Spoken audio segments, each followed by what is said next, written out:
مواجع مصر وانطلاق صراخات بوجو بوجو يسال باينونا بمعنى أيها الأدلاء جاء أسيادكم fidèle ami téléspectateur Arafat TV amati nañu mbégte bu yaatu di leen nuyooti saa su nekk ci topp gi teewlu bi ak tu commenté mais nag d'abord jéggalu bu baax a baax ci xaw gee def raar tuuti bay tafaala woon daa demoon ca ngoro ga dinaa ko weer ba ñëpp yëg ko comme géej daa demoon ca deuxième femme ba muy ñaareel bi waaw te xam nga benn caméraman la ñu yor jamono bile moo tax ba bu buusee rek mën na impact lu bëree bëri ci liggéey bi mais encore une fois ñu ngi leen di jaajëfal bu baax a baax ci topp gi ak teewlu gi waxtu wu nekk suñuy programme ak ci commenté dellu seeti tey war a taxaw def une petite vidéo parce que bu ngeen xoolee climat bi environnement bi xam ne xaw na guddi tuuti mais mënul woon ñàkk tey ñu ñëw pour ngeen xam bu baax a baax que ne du dara tuuti kii la woon rek mais dellusiwaat nañ bu baax a baax ngir fas yéene continuer ànd ak yéen comme ni ñu koy defee toujours ci actu commenté tey fi ñuy taxaw mu di présentation programme wala boog itam Sénégal 2050 bi nga xamante ni le gouvernement amal nañu ko bis ni ki démb ca foofee nga xamante ni moo di centre international bu Abdou Diouf nekk ca Diamniadio ci njiital son excellence président de la république Bassirou Diomaye Diakhar Faye waaye itam teewoon fa daanaka mën nga ne ñi Sénégal concerné ñëpp wala boog itam ñi nga xamante ni ñooy ñi nga xam ne mënee suñu tudd Sénégal te itam doo si leen waxaale ñoo ñëpp teewoon nañ fa bu ma koy wax mooy question de représentativité c'est-à-dire que bu ñu xoolee bépp secteur bu ci nekk rek amoon na ñoo xamante ni ñoo ko fa représenté woon amaana ñun suñu jëm bopp déplacé wuñu dem mais gis nañ fa suñu bopp parce que la ko waral mooy bu ñu avancé tuuti ci li nga xamante ni jot nañu ko fësal ci programme boobu nga xamante ni wala boog itam vision bi nga xam ne am nañ ko di ngeen xam bu baax a baax que li ñu wax noonu yi point yi ñu ciy jël nag ñun mooy yi nga xamante ni ëppal nañ ci importance te mu doon loo xamante ni ñun ci suñu vision ak itam suñu gis-gisu bopp yàgg nañ koo am jàpp ne Sénégal mënul dox lu dul que ñi nga xam ne ñoo di suñu ay homme politique wala boog itam ñooy ñi nga xamante ni ñooy diriger Sénégal am boobule gis-gis am boobule vision boo xoolee da nga gis ñu jël 8 pôles yoo xamante ni dañ ko annoncé ci li nga xam ne moo di vision bi nga xamante ni am nañu ko muy Sénégal 2050 nga gis ne dafa am 8 pôles yoo xam ne def nañu ko ñu yàgg ñun di d'accord wala boog itam di encourager toujours ñi nga xam ne ñoo di gouvernement yi fi doon faral di nekk ñu faral di def li nga xamante ni moo di politique de décentralisation c'est-à-dire que bañ a jël rek économie Sénégal bañ a jël rek li nga xam ne moo di doolee Sénégal fixé ko Dakar wala boog itam fixé ko ci li nga xamante ni moo di dëkk yu mag yi nga xam ne ñoo nekk ci Sénégal mais ñu fexe ba décentraliser li nga xamante ni moo di doxalinu Sénégal mais loolu la ñu gis ci li nga xamante ni moo di programme bi nga xamante ni moom lañ dëxañ ci biir Sénégal 2050 boobee mel ni 8 pôles yoo xamante ni jàpp nañ ne bokk na ci li nga xam ne moom la ñu war a def ci li nga xam ne moo di territoire national bi boo xoolee pôle bi nga xam ne moo ci jiitu mooy bi nga xam ne day concerner Dakar am boo xamante ni pôle Thiès lay doon am boo xamante ni centre lañ koy viser am boo xamante ni région de sud wala boog itam régional voilà sud ak boo xamante ni itam war na dem li nga xamante ni moo di sud et Kédougou waaye itam am boo xamante ni nord et ouest peut-être am boo xam ne itam nord la war a concerner am boo xam ne Diourbel Louga boobu di nga yëg ne daanaka dina bokk lu bëree bëri ci commune bu Touba doon dëkk boo xamante ni dëkk bu mag la waaye itam doon dëkk boo xamante ni lu bëree bëri ci wàllu commerce wàllu économie dafay dox ak itam yeneen gox yi nga xam ne tudd nañ ko xam nga boo ne économie il fallait que boo taxawee ci décentraliser ko day dalal xelu ki nga xamante ni jàpp na ne kii vision bi mu am mooy lii war a doxal Sénégal li taxoon ñuy wax xelaat bu ni mel mooy ñun dañoo dëkk ci région bu Kaffrine waaye itam bokk daanaka mën nga ne ci goxu Saloum Sine wala boog itam romb Sine Saloum Bambuk Ndukumaan et tout mu doon ay gox yoo xamante ni da leen faraloon di desal ginnaaw ci yu baree bëri te ñu jàpp ne lu bëri ci ressource boo xamante ni réew maa ngi koy dundee wala boog itam di ko soxla pour dundee ko yooyu gox il fallait que ñu dem fa pour dooleel leen mais bañ rek di bàyyi seen ay ndaw pour ñu mën a liggéey il fallait que ñu dem ba Dakar pour ñu mën a liggéey il fallait que ñu dem ba Thiès pour ñu mën a liggéey il faut que ñu déplacé wu loolu jàpp naa ne doon na politique boo xamante ni fallait que ñu doon gis gouvernement boo xamante ni def na acte bu ni mel wala boog itam am na intention bu ni mel mënuñu woon a am yaakaar ci ne pare na pour développer les régionaux wala boog itam yeneen gox yi nga xam ne moo nekk ci Sénégal et puis comme ni nga xamante ni lañ tànnee pôles yi nii dama jàpp ne dina bokk ci li koy jëmmal mooy décentralisation bi ñuy wax ñu fexe sax ba ci ministère yi nga xamante ni ñoo concerné wala boog itam ñoo seq liggéeyu Sénégal ñu fexe yëpp buñ ko fixé biir Dakar c'est-à-dire mooy wax loolu mooy ki yor wàllu mbay mi jàpp naa ne deful dara biir Dakar mën nañ ko génnee ci biti ba nga xamante ni day gën a am accès bi ci li nga xamante ni moo di baykat yi waaye itam ki jiite càmm gi donte la jamono bi ñoom ñaar la ñu boole moom itam ministère boobee soxlawul muy nekk biir Dakar parce que li tax ma wax loolu mooy baykat bi sàmmkat bi wax dëgg yàlla xaaruñ ko biir Dakar fi mu gën a concerné wala boog itam fi mu gën a concentré wu mooy ci li ñuy tuddee dëkku kaw gi mu di àll bi buñ ko sañ a waxee noonu kon jàpp naa ne kon bu ñu indee tey li nga xamante ni moo di pôle yooyu pour jàpp ne dañoo war a décentraliser li nga xamante ni moo di économie Sénégal fas yéene dooleel yenn dëkk yi parce que lii ma déggoon benn kilifa wax mu ne buur doon na koo xamante ni fu mu tukki fu nekk foog mu bàyyi fa njëriñ buur la ko waxee woon borom xam-xam ak itam li nga xamante ni moo di saqum dugub yow boo yoree sa saqum dugub amaana yëpp ko sa seret ñëw ba Arafa nga ne damay wàcc kër ñoom Modou Sénégal forcément nga bàyyi fa ay pepp dugub mënul ñàkk même boo déchargé 1 heure de temps ajaat ko 1 heure de temps après itam terewul dina am ay pepp dugub yoo xam ne da nga ko fa bàyyi kon njëriñ dina fa des waaye itam buur moom itam dafa doon koo xamante ni fu mu installé fu nekk rek dina am njëriñ boo xam ne dina ko fa waddal waaye itam loolu jàpp naa ne bu juggee ci li nga xam ne moo décentralisé gi ba nga xamante ni gox bu nekk dinañ fa gis loo xamante ni lu état moom la waaye itam lu jege état direct la jàpp nañ ne dina gën a jàppandal li nga xamante ni moo di économie wala boog itam njëriñ ak yokkute bi nga xamante ni moom la gox boobu doon laaj doon na daal loo xamante ni lañ ciy encouragé gouvernement bi te itam jàpp nañ ne piste la boo xam ne buñ ko toppee bañ ko doxalee ci cadre politique waaye itam jàpp ne rek dañoo war a dem ci fi ndaw ñi nekk dem ci population bi pour que liggéeyal leen pour que tarbiya leen jàpp naa ne volonté la boo xamante ni bu jafe woon la ñi fi jiitu woon ñoom comme am nañ volonté bi nañu fexe rek li nga xamante ni moo di dem ci jusqu'au bout ba nga xamante ni sénégalais bi nga xamante ni dafa nekk ci Sénégal da ciy gën a gis boppam loolu daanaka tradition lay doon pour que ñu dem ci beneen acte bi nga xamante ni wala boog itam beneen phase bi nga xam ne itam jëmmal nañ ko ci mbir mi moo di transformation industrielle maanaam li nga xamante ni moom la ñu góob di ko bay ci gox yeeg gox-goxaat yi ñu fexe ba di ko transformer ci gox yi nga xam ne lañ koy defee parce que décentraliser gi moo lay yóbbu nga mën di def transformation boobu parce que ki nekk Fongilimi ki nekk ci dëkk yu kawe yi amaana di bay mangom amaana di bay tomateem di bay nangam ak nangam pour nga jàppale ko du question que da nga koy woone ko il fallait que nga ñëw Dakar pour mën a am accès ci usine de transformation non il fallait que nga wan ko ne ko pour nga def transformation boobu soxlawul nga may fekk si mais ñun état ñoo lay fekk si ak suñu ay moyens peut-être wala boog itam ak li nga xamante ni moo suñu ay effectif bi ñu am pour que nga mën def sa transformation boobu kon jàpp naa ne kon bu ñu jëlaatee li nga xam ne mooy transformation parce que ñun suñ problème baykat bi li doon problème am nekkul lenn dul ñàkk transformation maanaam li ñuy jàmbat ci prix gerte bu ñàkk seer li ñuy jàmbat ci leneen di ko jàmbat ci leneen lenn képp la mooy ñàkk transformation parce que baykat bi nga xam ne dafa nekk ci àll bi nawetoo bay noor wala boog nawet bi bu sañoon nawet bi wala boog itam noor bi day continuer la mu nawetoo woon di def mu continuer di ko def ci li nga xam ne moo di noor bi naka la koy amalee mooy gerte bi nga xamante ni doon nga ko bay ci diiru nawet bi au lieu que nga dem Dakar jàpp ne fa nga war a noor pour que di def ambulant wala boog itam di def sa commerce pour mën a am loo dundalee sa njaboot non dañ lay yombalal defal la usine de transformation ci gox localité région département bi nga dëkk chef-lieu la wala boog ñoo mën a xam wala sax ci biir tool yi même usine boo xam ne da nga fa mën a transformer sa gerte def ko diw ba nga xamante ni yow mi nawetoon di bay da ngay noor ci usine boobee nga xamante ni mooy transformer la nga nawetoon di bay bu ko defee da ngay am benn valeur ajoutée boo xam ne di nga koy am waaye itam di nga am itam loo dundee yow ci sa bopp waaye itam di nga am benn gagne-pain boo xamante ni muy demee mooy sa saako gerte wala boog itam sa kilo gerte bi nga doon jaay jàpp ne am na 100 francs boo xam ne waroon nañ ko ci mën a dolli mais usine bi saa mu transformé gerte gi defee ko ci sa gox defee ko sa localité mais forcément doo bokk ak diw bi nga xamante ni da nga ko jëlee bitim réew fay si douane taxe bi tegu sa kaw prix bi muy jar bokkul ak bi nga xamante ni da nga ko defeere ci réew mi beneen bi mooy gàncax bi ñoree ci sa biir réew nga xam ko dundee ci màggee ci jàpp naa ne njëriñ bi muy mën a jur ci yow bokkul ak beneen boo xam ne dafa bàyyi ko ci beneen réew kon jàpp naa ne kon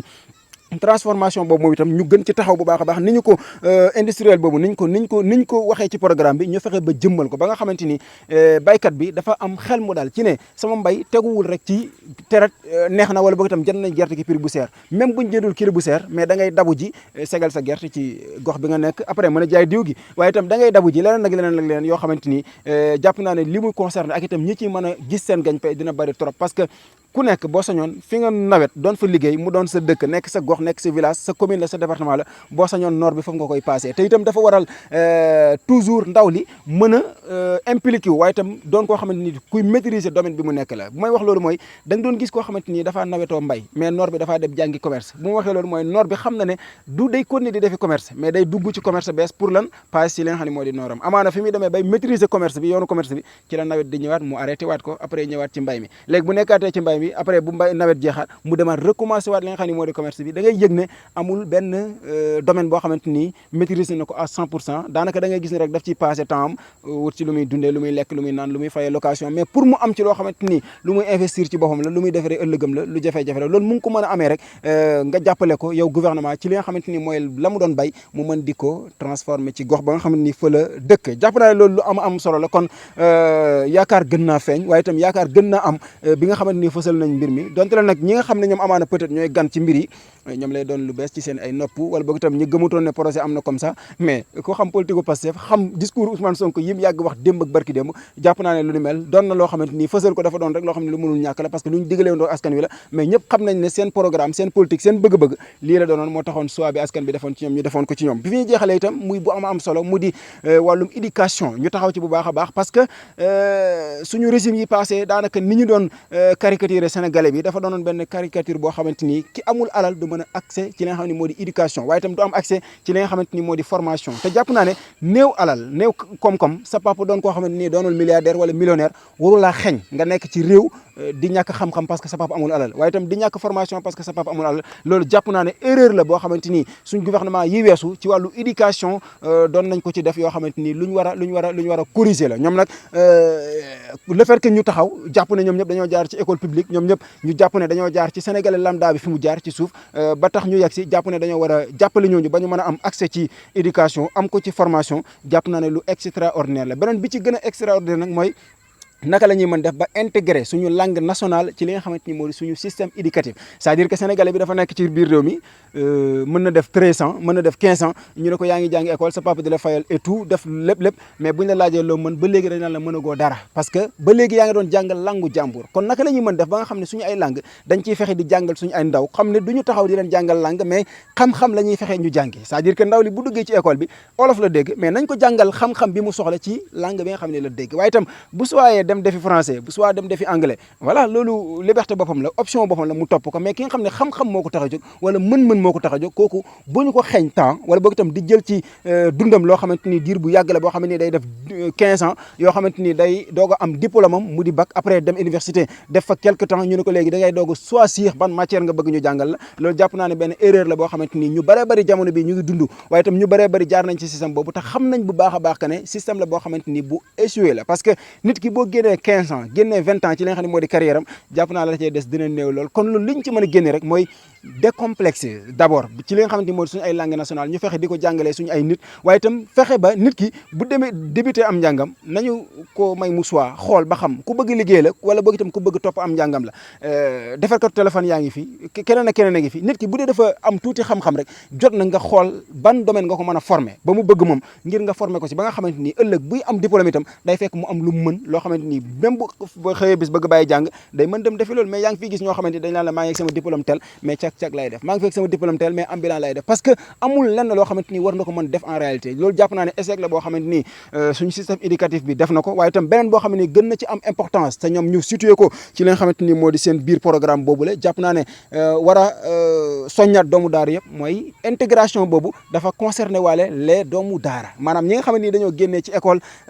coranique bi ñi nga xam ne dañoo génnee ci école arabe bi te ñu leen doon jàppee benn sakar ci am réew doon leen jàppee ñoo xamante ni amaana ay ñaankat lañ kese ci réew mi mais ñii dañoo jël seen programme jàpp na ñii dañ leen war a intégrer ñu bokk ci lépp loo xamante ni activité yu ñuy amal ci Sénégal la mooy bu dee ne sa diplôme ba nga amoon dañoo jàpp ne du dara mais ñoom dañoo fas yéene reconnaître la ba nga xamante ni dañ lay considérer comme borom xam-xam bi nga xamante ni moo génnee université wala boog itam moo jaar feneen lycée la wala boog feneen fu mu doon te loolu jàpp naa ne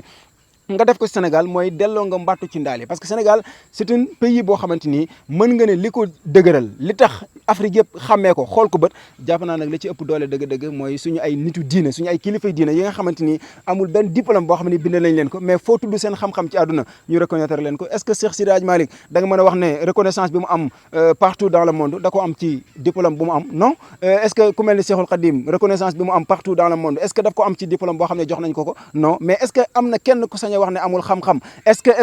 que jàpp naa ne c'est une grande erreur nga jël benn système wala boog itam benn catégorie ci Sénégal wala boog itam ci àdduna sax lu mu mën doon ñu choisir pour jàng tel xam-xam nga jàpp ne kooku da nga ko war a stigmatiser ci choix bi mu def noonu wala option bi mu def noonu dem nañ ba nga xam ne ku génnul ci école nasaraan bi sax après bu ñuy lim borom xam-xam dañ naan kii jàngul ku jógee daara ñëw bu taxawee ci public dañ naan ko kii jàngul c'est-à-dire que waxal mu yegg dafa am benn góor gu doon wax ne ku ne maa la mën ne ko ci lan c'est-à-dire que amul kenn kuy mën sa morom ci lépp da nga may mën ci lii ma mën la ci lële mais kon bu ñu gisee kon benn gouvernement boo xam ne yegg si nañ fas yéene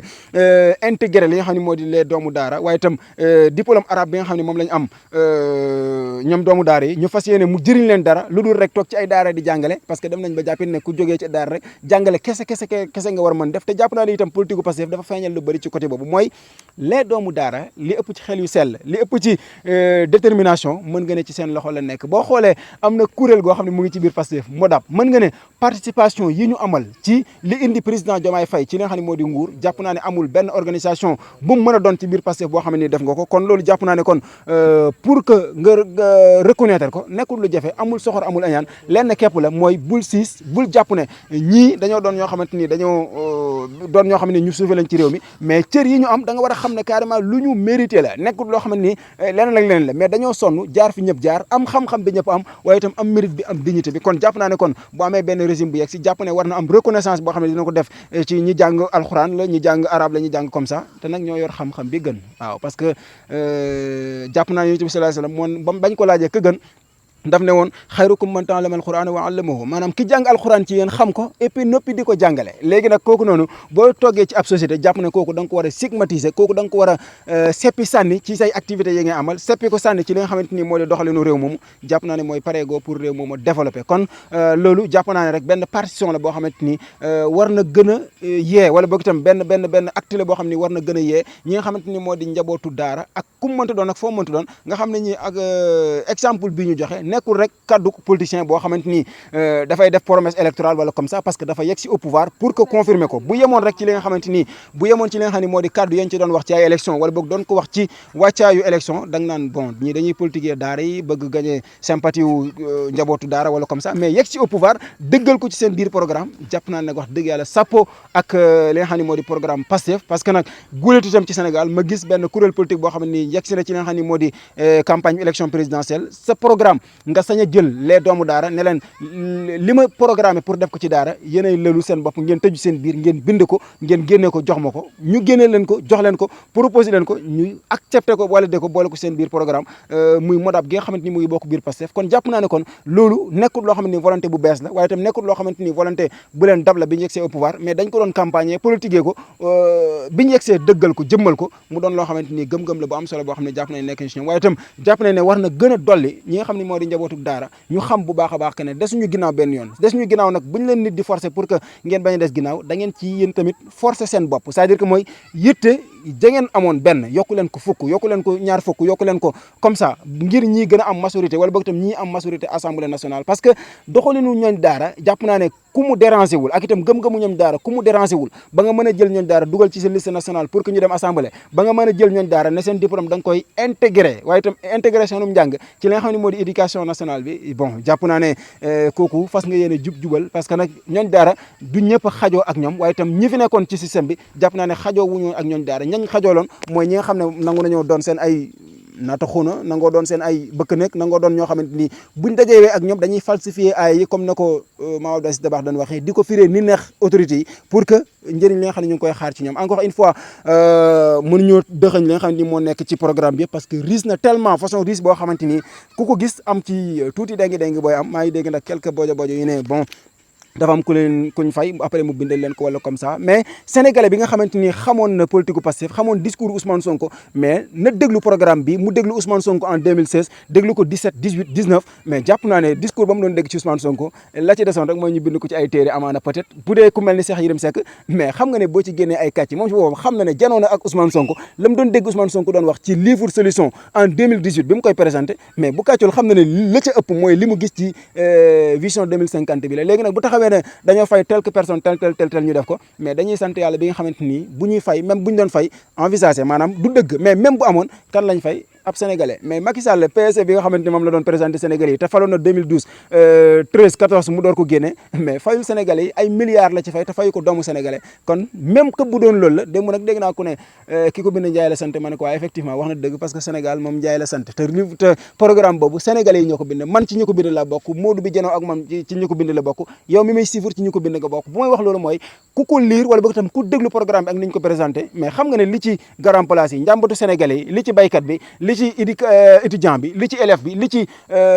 sàmmkat bi loolu la ñu jël dixañ ko ci benn programme def ko benn livre boo xamante ni mooy programme wala boog tam mooy ñoom vision bi ñu am ne fii lañ jàpp ne fii la ñuy jaar ne Sénégal fii ak 2050 dañuy ñaan nag seen nekk ci pouvoir romb sax 2050 ba yegg ak ñun 2100 te loolu jàpp nañ lu war a mën a lekk la parce que système bi dajee nañ ba ñoom ñëpp pour que ci élection bii ñu dégmal ci la ñu war a tuuri mbalit boobee léegi nag bu ñu ko tuuree lan moo leen war a mën a dekkalaat jàpp naa ne suñu borom jéppi wu ñu bay dekkalaat système boobu nga xamante ni njombe yi fi am ci réew mi yëpp ñoo ñu ko yóbbee waaye itam tooxi doon ak métti yi ñu dund yëpp ñoo ñu ko yóbbee jàpp nañ daal Sénégal jël na départ boo xam ne dañuy ñaan yàlla rek maanaam guy gi ni ñu ko jëmbatee noonu départ ak moom ci suuf mu dem ba ci kaw ñun ñëpp ñu fekkee njëriñam waaye itam bokk ak ci ñi nga xam ne ñoo koy jëriñu jaajëfal naa Baye Modou bu baax a baax moo remplacé Baye Tafa ci li nga xam ne moo leen njeextalu jotaay bi jaajëfal ko bu baax a baax moom Baye Tafa itam jaajëfal internet yi ànd ak ñun toujours ci actu commenté bi nga xamante ni ñu ngi koy amal ak yéen saa su nekk وانطلاق صراخات بوجو بوجو يسن باينونا بمعنى ايها الاذلاء جاء اسيادكم مشجعي المصر وانطلاق صراخات بوجو بوجو يسن باينونا بمعنى ايها الاذلاء جاء اسيادكم مشجعي المصر وانطلاق صراخات بوجو بوجو يسن باينونا بمعنى ايها الاذلاء جاء اسيادكم مشجعي المصر وانطلاق صراخات بوجو بوجو يسن باينونا بمعنى